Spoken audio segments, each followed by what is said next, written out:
Hello everyone, this is doctor Shweta, homoeopathic physician. ఇవాళ మనం kidney stones అంటే కిడ్నీలో రాళ్ళ గురించి తెలుసుకుందాం. ముందుగా కిడ్నీలో రాళ్ళు రావడానికి కారణాలు ఏంటో ఇవాళ మనం చూద్దాం.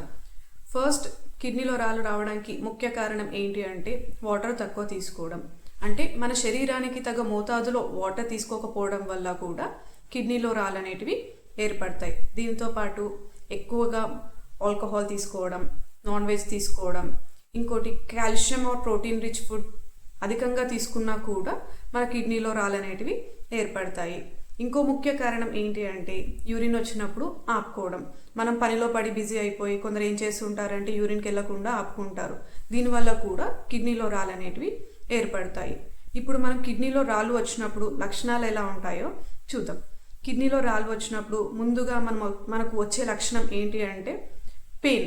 అంటే అది ఎక్కడి నుంచి వస్తుంటుంది? నడుం భాగం నుంచి ముందు భాగం వరకు, అంటే లాయిన్ టు గ్రాయిన్ పెయిన్ అని అంటాము. పెయిన్తో పాటు వీళ్ళకు విపరీతమైన వాంతులు రావడం కానీ, యూరిన్కి వెళ్ళినప్పుడు ఆగి ఆగి రావడం కానీ, మంట రావడం కానీ, ఇంకోటి యూరిన్ పోసేటప్పుడు రక్తం పడటం కానీ ఇవన్నీ జరుగుతుంటాయి. దీంతో పాటు వీళ్ళు యూరిన్కి వెళ్ళినప్పుడు చాలాసేపు ప్రయత్నించిన తర్వాతనే వీళ్ళకి యూరిన్ అనేది వస్తుంటుంది.